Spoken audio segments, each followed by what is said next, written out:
absolutely dead terrified of being recorded. And yet I'm still doing this. So, Tim, why don't you tell me a little bit about yourself? Cody, first, thanks for having me. My name is Tim Newman. I'm a recovering college professor turned communication coach, podcaster, and I help people become more powerful communicators. That's basically me in a nutshell. It's been a long journey to get to this point. One of the things I try and explain to people that I'm working with is, number one, I'm not perfect, and you shouldn't be perfect either. People want people who are real, who make mistakes, can laugh at themselves and move forward. So that's kind of the vibe and the persona that I bring to people that I work with. Sounds very grounded, honestly. And it's what I've been learning as I've started building my business, is just being straightforward with who I am to people and saying, hey, like, these are my limitations, but it doesn't mean I can't do my work. I can't showcase the best I am, that kind of thing. Exactly. And it's funny. I was, we had to reschedule this because I had to go away for some professional business. And while I was there, I was with some other coaches, some other leadership experts, and we were doing video marketing materials, videos, and these types of things with somebody who's a true expert in video coaching these types of things. And this lady who I put kind of up on a pedestal because she's doing really, really good work. She came back in from one of her sessions and she was upset. She says, I need to stop trying to be perfect. And, it really kind of hit me in the moment that even the people that we think are so much better than us and that are doing such good work, they are still struggling with the exact same things that the people that we work with are. They're no better than anybody else. That's very fair. And as we start building up this audience and building up the rest of the podcast of the world, you're starting to see it. It's really nice that a lot of professionals are starting to come out and say, hey, like, this is who I am. This is what I'm building. And I think we're getting better prepared for a future where we're actually accepting of each other. Yeah. Let's I think so too. But on the other side, let's hope that we are. Yes, that's right. True too. So let's get into a little bit about your journey. Let's start with your recovering college professor years. So I laugh. And, my background story is, I just gotten out of the military at 21 years old. And I don't know how old you are, but if back then I thought I knew everything. Nobody could tell me anything. I knew it all. So leave me alone. I have all the answers. And so that's when I started college. And you have to take this, everybody has to take this human communication, speech communication course. And I go to class and they get syllabus and you have to stand up and talk 3 or 4 times for 5 minutes. I said, I'm not doing this. No way. And, fast forward to when it's time, the year I'm supposed to graduate, my advisor says, Tim, if you don't take this class, you're not going to graduate. And so I did. Comes my time for the first time for me to get up in front of the class to do my presentation, and I threw up in front of the class. Okay. And so I go from, think about my mentality, I go from, a paratrooper who's this, who in his own mind thinks he knows everything, this badass who can't stand up in front of 20, 18, 19-year-olds and talk for 5 minutes. That really kind of hit home. And I knew at that point that I had to do something because I'd always wanted to be a teacher. And if you can't stand up in front of 20 kids and present for 5 minutes, there's no way you can be a teacher. So that's where my journey really started from a communication perspective. And as I became a college professor, what I found was that young people really were coming from the same place that I was, but had far fewer soft skills, right? So I could talk to people, I could have conversations, those types of things, but they couldn't do that, let alone stand up in front of people and talk. And so that's kind of where I started the idea of how can I get these young professionals, these college students, equip them to be successful in life. It makes sense. Like I can remember my college years just avoiding talking to people, avoiding networking. I didn't understand the power of networking for the longest time. And now it's like, oh, I wish I had built up those connections. I wish I had these soft skills that, well, I'm now like relearning, Right. because my own mental health journey on like figuring myself out, realizing my masking, liquid courage throughout Right. all of my college Yeah. years, just to speak to people. It's a big recovery process, and now it's like, it's terrifying. I'll give it, say at the least. Like, it's absolutely terrifying. I'll say this right now because it kind of frames a lot of things that I don't think people understand about me. I'm actually terrified of being on video. Okay. Like, yeah. Absolutely dead terrified of being recorded. And yet I'm still doing this. So this is one of the reasons I wanted to bring you on, is because how do I get away from this terror? Like, how would you go about helping somebody in this kind of regard?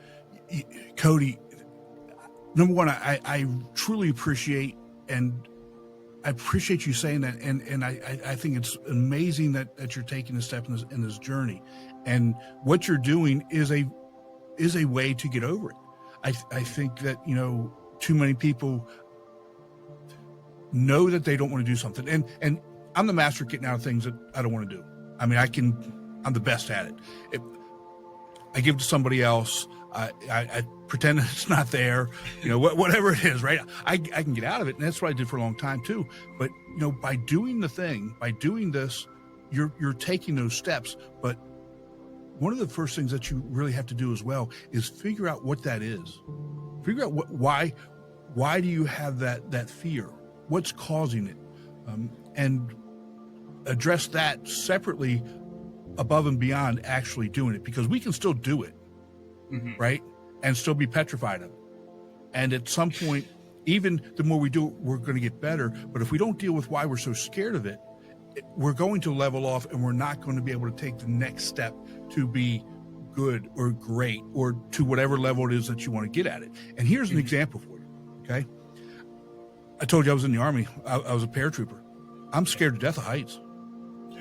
Scared to death. I'm more scared of heights than I am of speaking in public, or was, but I still did it, for all kinds of other reasons, and get over it. So like if I'm in a high rise building and there's a glass elevator, nope, I turn around. I don't look out. If I'm again in a high rise and I'm looking out the window, I'm way back. So those things, we can still do them, but we have to figure out what's the cause of that, and deal with that separately, above and beyond still actually doing whatever the thing is. And I feel like, so in terms of that, like, I kind of gone over, well, I know this in my mind. It's more like retrospective psychological evaluation of myself. But it's like, I've had paranoia for most of my life around technology, around being watched, always being proper. Right. It comes down to like the mindset that I grew up with. None of it to judge how it came to be. It just was. It just is. Right? It's just combating that now, and thankfully I am on medication to help my anxiety and my paranoia a little bit. But yeah, this is a big step for me, is getting out and doing it, because I know, honestly, I love it. I am terrified, but I still love this. Yes. It makes absolutely no sense. But that's the beauty of it, though, right? I mean, because you're still doing it, no matter what no matter what it is, and you're getting better at it. I mean, and one of the things that I do is I do a lot of research whether I'm being a guest or whether I'm interviewing somebody, and I go back to when we first had our call, and I look at some of the reviews that you're doing, and people are saying that you're getting better, and that's the good thing, because if you can think that you're getting better, and you know that you are getting better, but when other people notice that and they communicate that's a big boost, not only to the everything is quote the ego, right? But it's also a big boost in terms of your motivation of continue doing the things that that you're seeing improvement in? Yeah, I honestly have just been I've been changing as I go more to be like this. Just have the conversation. Right. Mm-hmm. I feel like a lot of podcasts, especially not to diminish Podmatch in any way, but it's kind of structured. Everything's kind of Yes. like the exact question for every person, and it's like it's great and all, but when I think of podcasts, I want to add value. I want to create something new, and that's where I'm getting towards is more us creating the value as opposed to me or you creating it for me. Right, and you know, with Podmatch, again, I see the the AI questions that come up, and I look at those, and I think those may be a good starting point. But I'm a lot like you. I look at them, but that's I would very rarely use them. Okay. So AI has said, okay, these are where we have commonalities, and these may be some good questions. But again, if we go back and you talk about creating value, do the research on the person. What are they doing? What are they doing well? What do you want to know about them? Whatever it is, and do some of that deep dive research on your own, and it's going to create those ideas that, wow, I'd like to learn a little bit more about this as opposed to what the computer says is our commonalities. It's funny because I ran my own AI analysis on you, and there's a few questions that came up out of it. I really like the one thing that's come up around your communication style, because it is completely the opposite of how I am. My communication style is more, I need to speak it out to know what I've said, to process and be able to reiterate on what I've said. Right. Your process is completely different. Can we go into that a little bit? Yeah. It's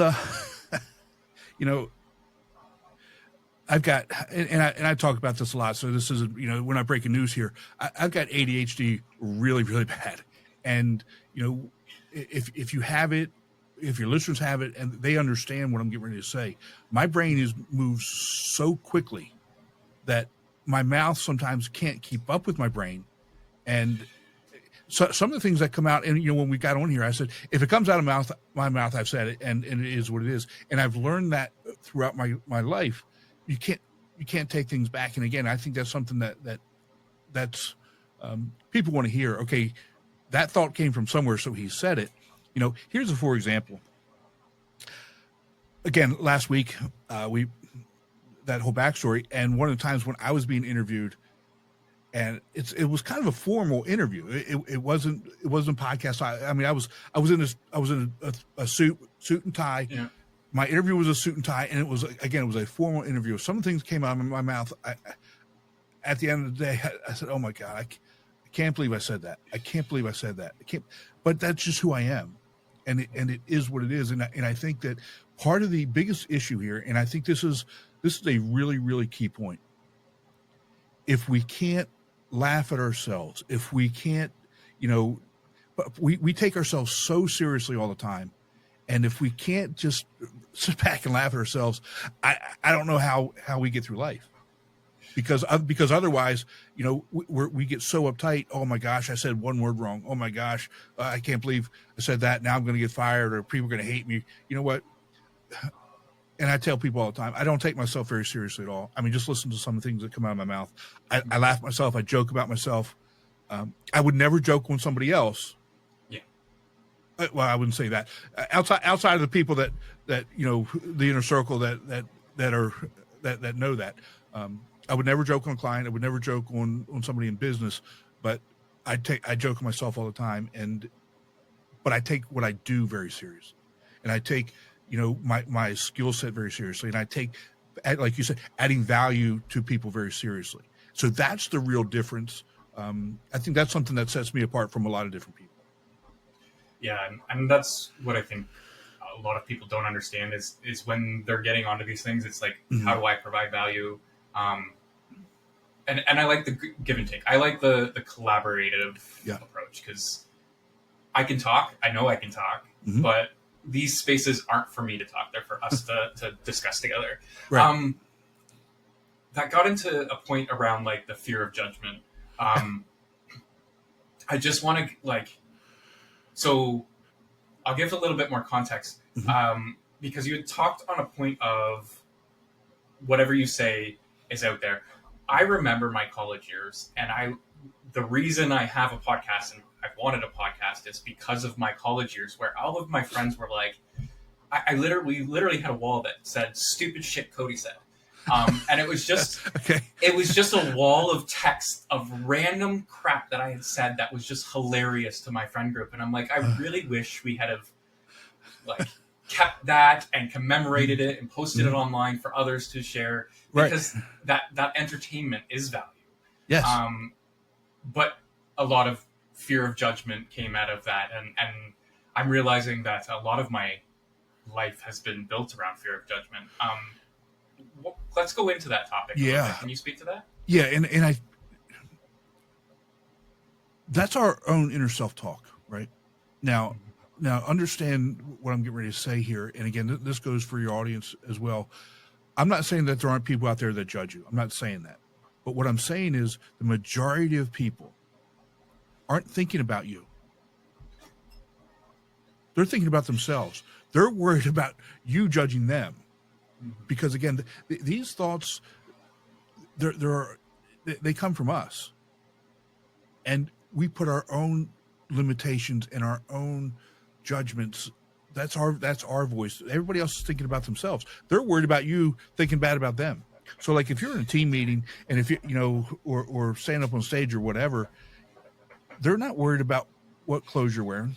They're worrying about the person next, is a person next to them worried about what shoes. Does your shoes match your pants? Are you wearing the right belt? Oh man, his shirt's wrinkled. I can't believe he's wearing that. I mean, that's what they're thinking about. Mm-hmm. The reality is they want you to be successful. They're waiting for you to help them, right? So that's the thing that I think that we really need to understand and get over. And I get it; it's hard. Mm. It's hard. It's not an easy thing, but it's retraining. It's shifting that mindset to stop that negative self-talk and start a more positive self-talk. And one of the phrases that I use a lot is stop thinking about what could go wrong and start thinking about what can go right. What's the best thing that can come out of this? Not what's the worst thing. What's the best thing that can come out of this? Yeah, it's like rephrasing from if to like, the way I see it is like, I shifted it from being negative to like more of an and statement, like this, yeah. And I'm doing that, and I'm doing this, like to maximize what things I'm going towards, as opposed to what I'm reflecting on how bad they'll fail. Yeah, absolutely. Yeah, it really built me up a little bit. Yeah, and that technique that you use and is also something that, I talk a little bit about ego, but more about motivation, right? And what that does to the motivation and drive. Like you just said, and I'm doing this, right? And I'm doing that. And then it says, wow, we got to keep moving forward. We got to keep moving forward, not regressing. It's funny you mentioned motivations, because I have a pretty strong motivation, and I'm pretty sure everybody out there is not going to believe me when I say this, but I am, with the invention of AI and where we're at and what I know I am capable of now with AI, I want to fix the world. That is my motivation. Okay. It needs a lot of fixing, that's for sure, and I think it all starts with communication, how we communicate with each other, how we receive communication, how we perceive it. To me, and I look at, we don't get a whole lot of Canadian news in the United States. We know that pretty much anywhere in the world that you go, there's a lot of United States news. Right? Yeah. And so it's kind of difficult for me to explain this. I know when I've traveled abroad, I get a lot of American news, but I also take in the host country's news as well. A lot of the things that are said from a news perspective, to me, are really skewed in the negative light. Now again, I'm not saying there aren't negative things going on anywhere, but when you look at some of the things that are said, it's all negative. You know, there's never, even when you pick a particular issue that's being talked about, it's all negative. They don't talk about the positive aspect of whatever else is happening in that same space, right? So what that does is that feeds into the negative thinking, the negative self-talk, not the, wow, you know what? Maybe I should find out more about this. Maybe I should talk to this person and find out what they think and what their commonality is, and actually listen to what they're saying, because maybe we have some commonality. Maybe we can work together and find a solution, or keep pushing this good piece forward. Right? That to me is a big issue. You hit the nail on the head. In Canada, we actually have legislation that actually stops us from sharing news on social media. We have like restrictive bills that silence us. We have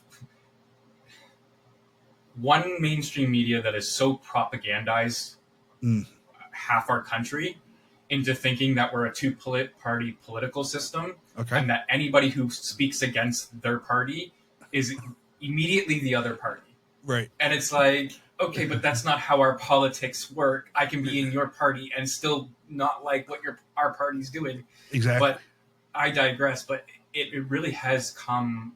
This is one of the another reason why I've started this is the emphasis around this negative narrative that restricts us and makes us hard. It makes it harder for us to get that consensus, to actually get that word out, to talk about the positives.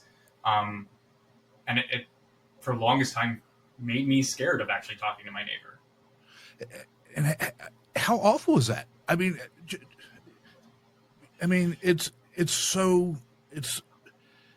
to me, that's anti-human, right? Yeah. I mean, we as humans thrive on communication. I mean, go back, go all the way back to the beginning.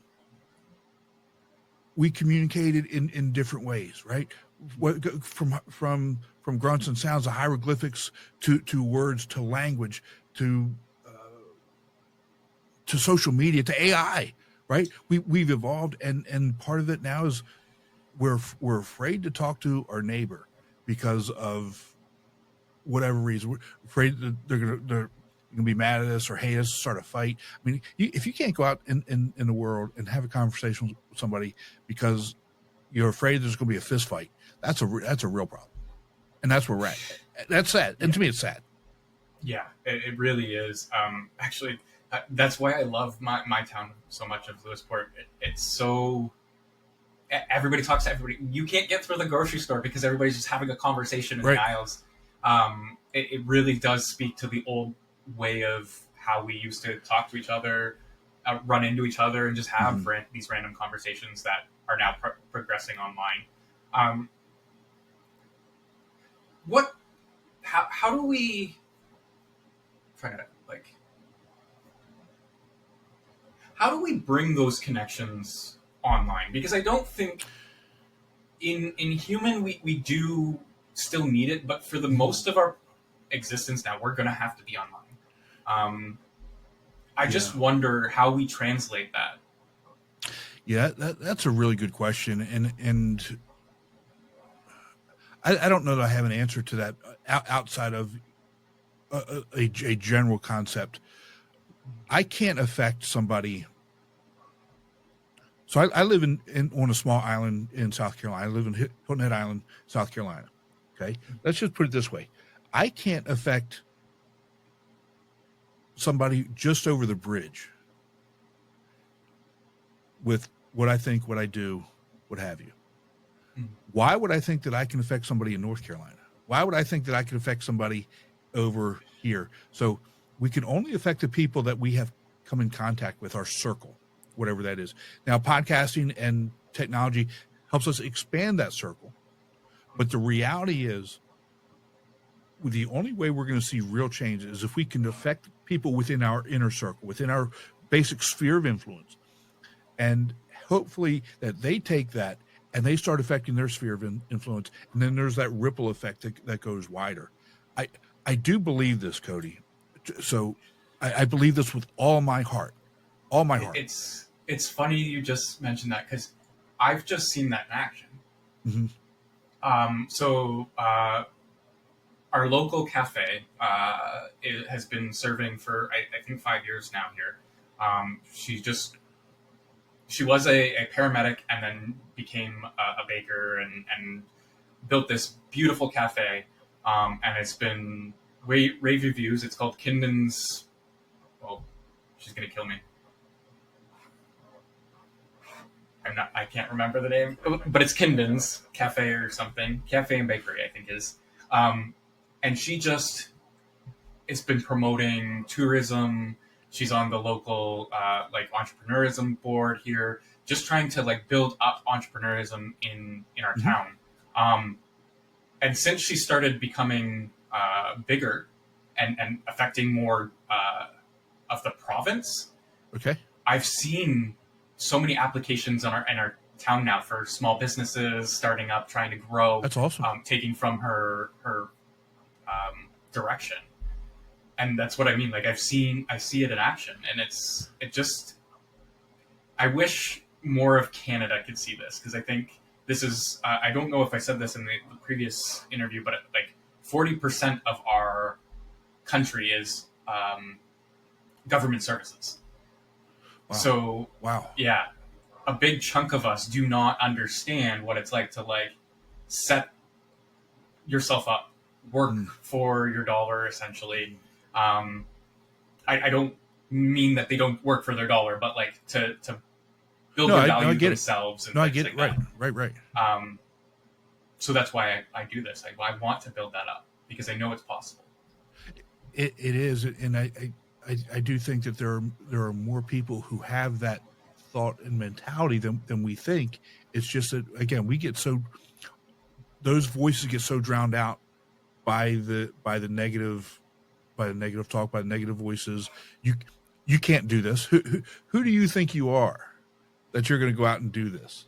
Right now, some of that is our own internal talk, but some of that is also who we surround ourselves with and their internal talk.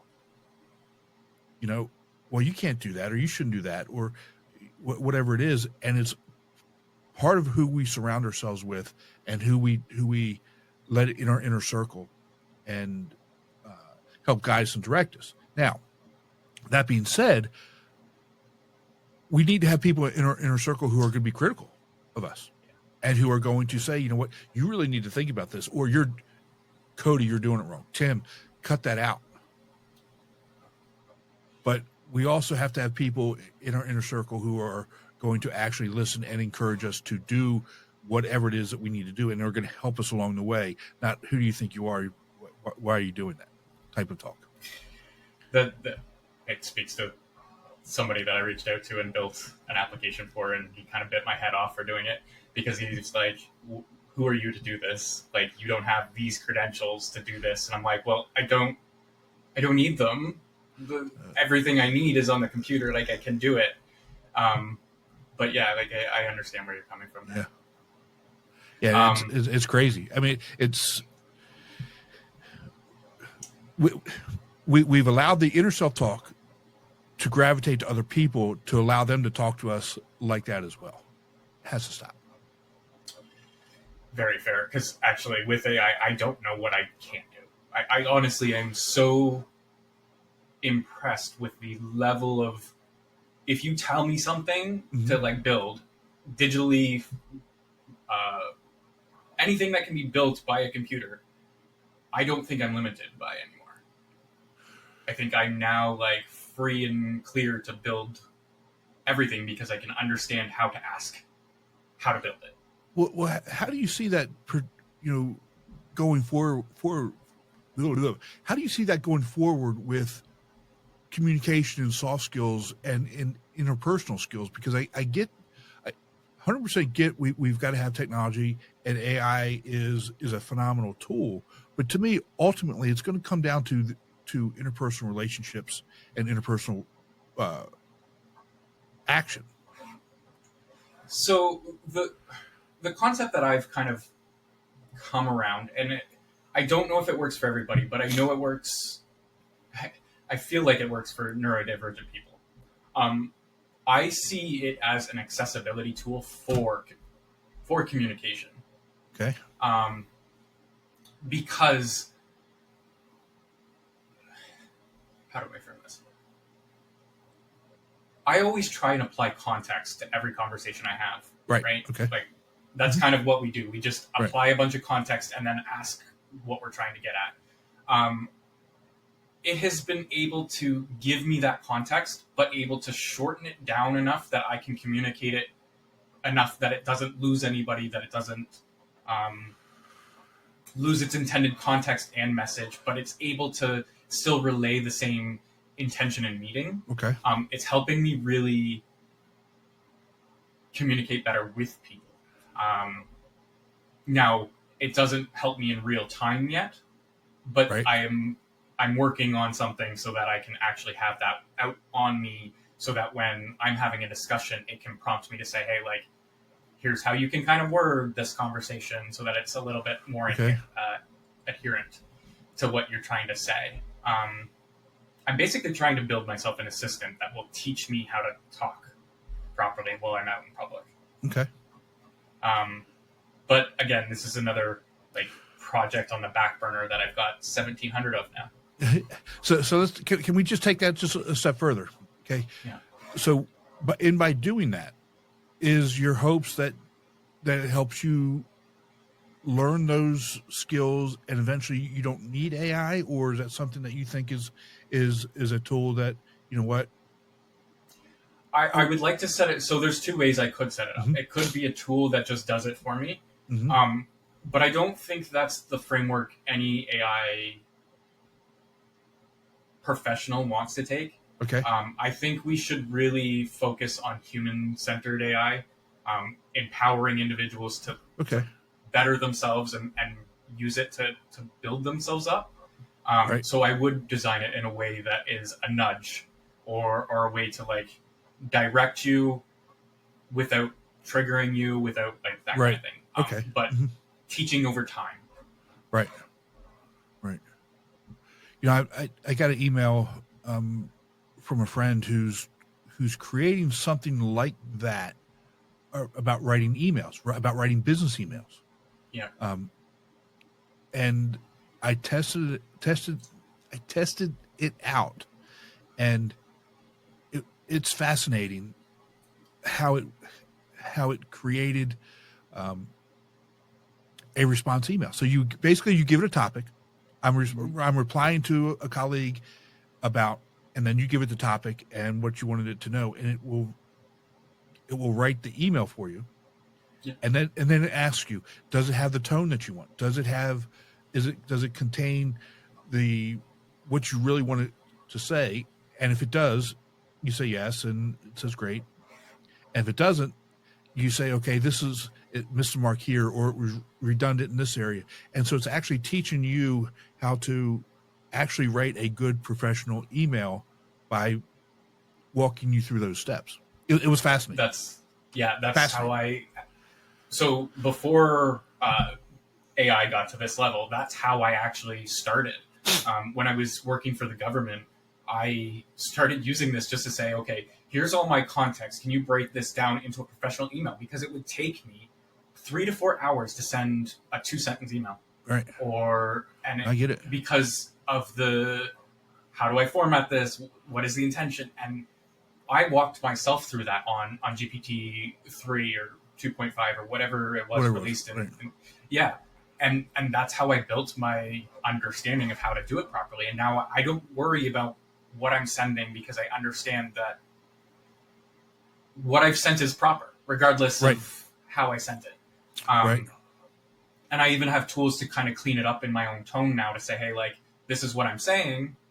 Just clean it up for me, put it in there. Yeah. And it saves me so much time. It does. It really does. I mean, and you know, I've talked to people about emails and AI and that sort of thing, and you know, I think that if it's a personal email, yeah, you can still use that, but as long as you're personalizing it and there's something that is personal from you to them, I don't have any issue with that at all.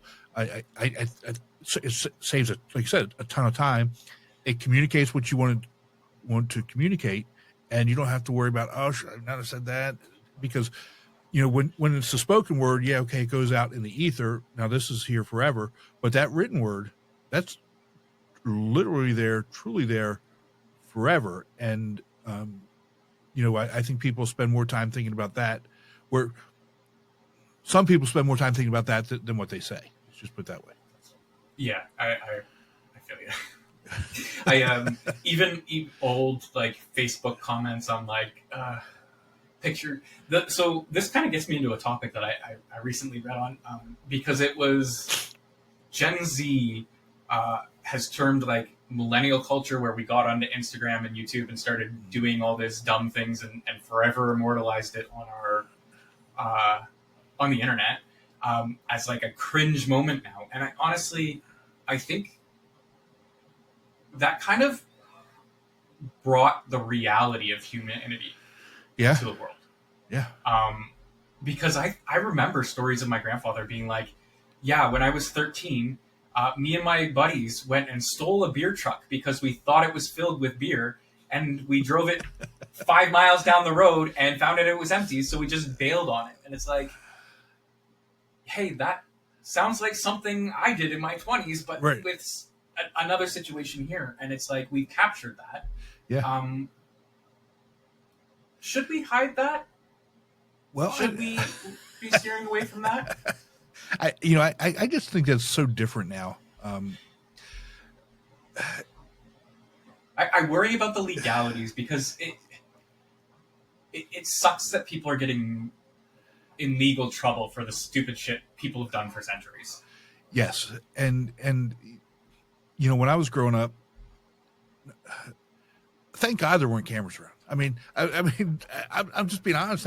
Thank God it wasn't memorialized. I mean, we have it up here in our heads, and something that as buddies you talk about and laugh about.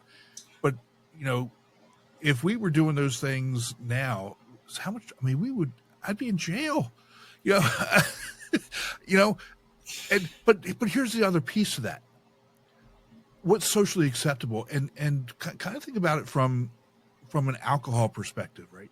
We know so much more today about what alcohol does to the adolescent brain than we did 10 years ago, let alone 20 years ago, right?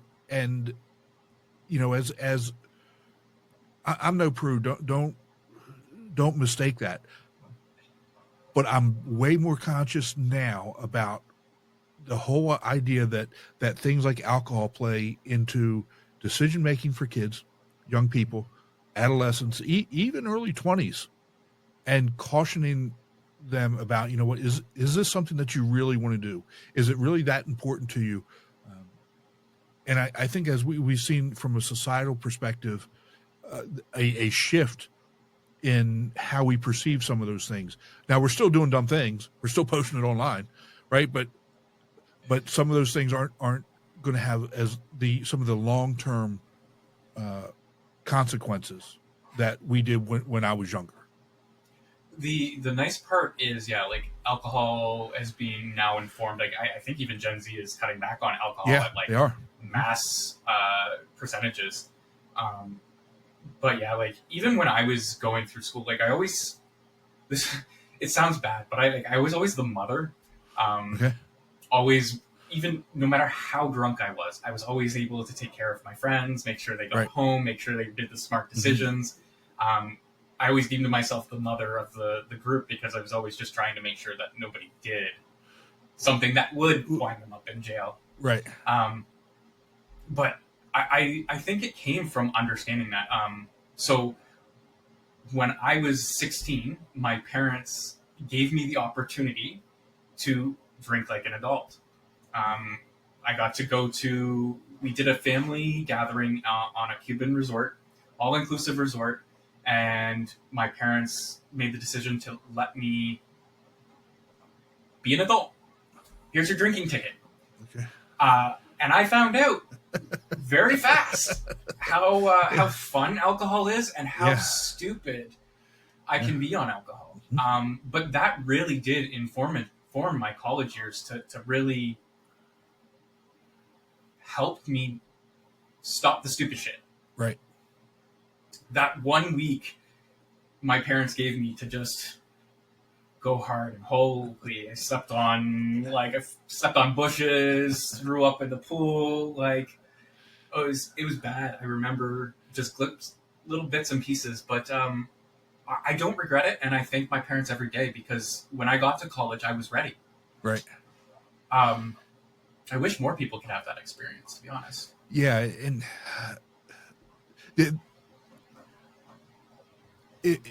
I think if we could do it and in a controlled manner, that's the real issue. To me, it's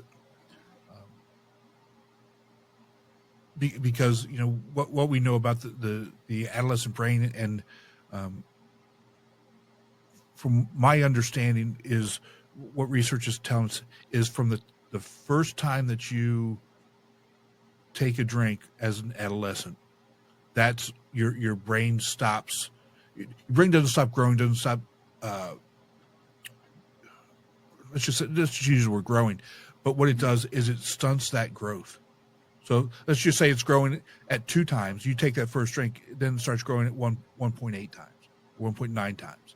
And so every time you take that drink, every time you introduce alcohol to that, it slows that growth to a point. And I think, again, 1 week is 1 week going to cause forever damage? Probably not.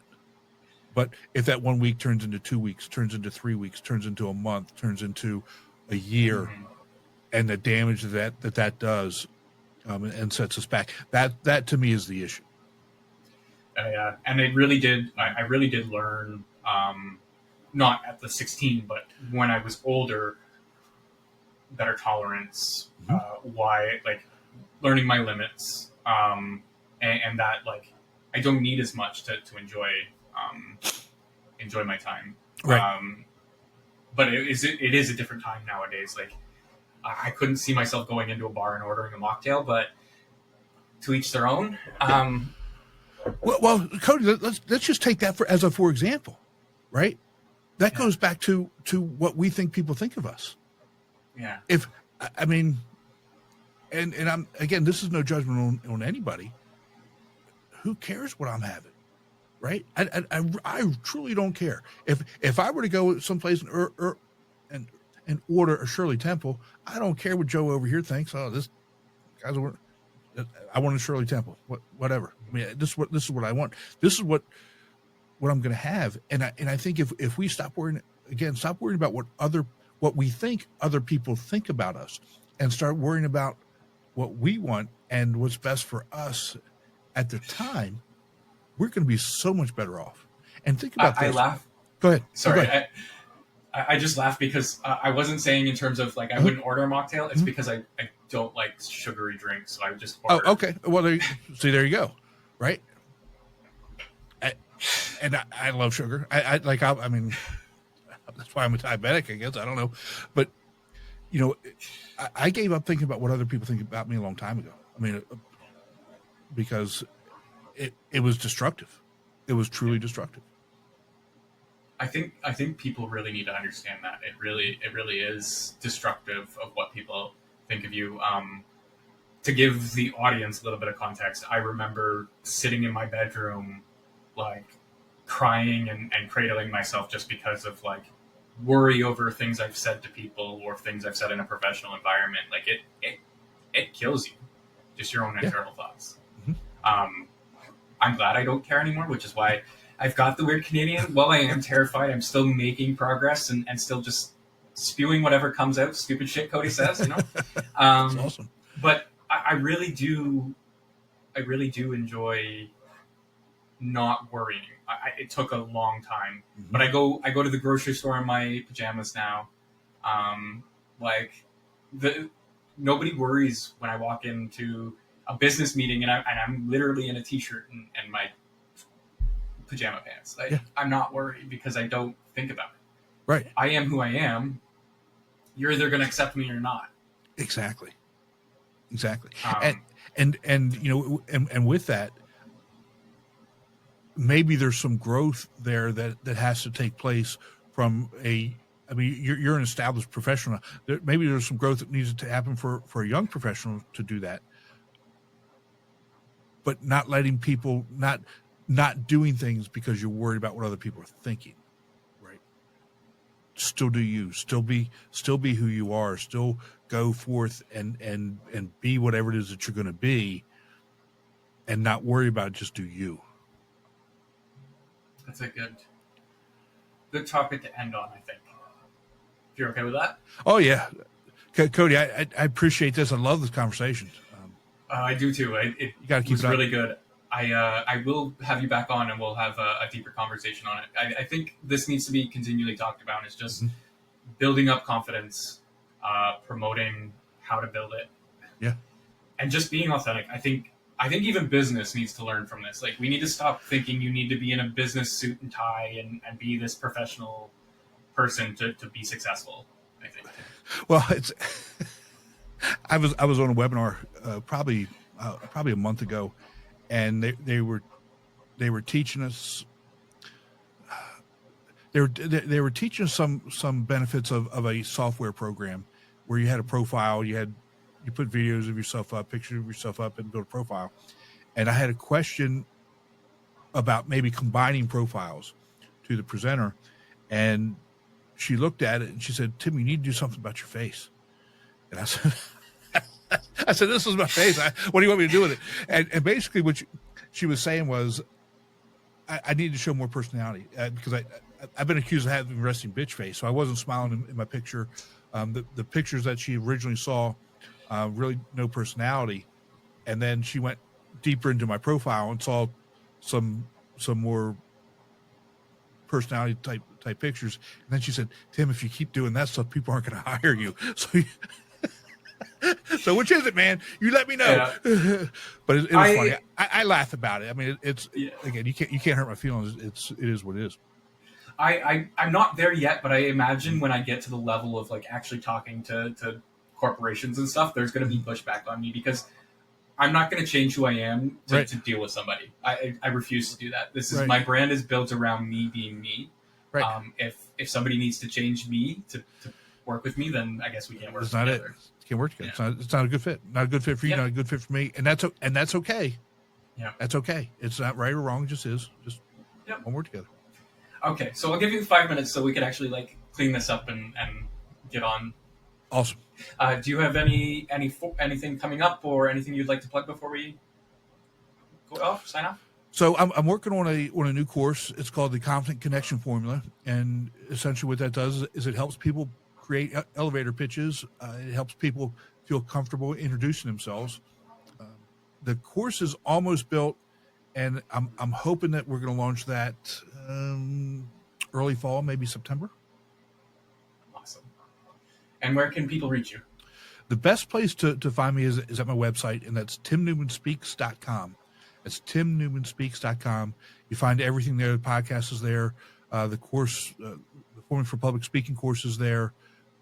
You can schedule a discovery call with me there. That's probably the best place to reach me. Perfect. And I'll make sure to link it in the description below for everybody who wants to reach out to you. Perfect. Thank you very much for joining us, and stay weird. Thanks, Cody.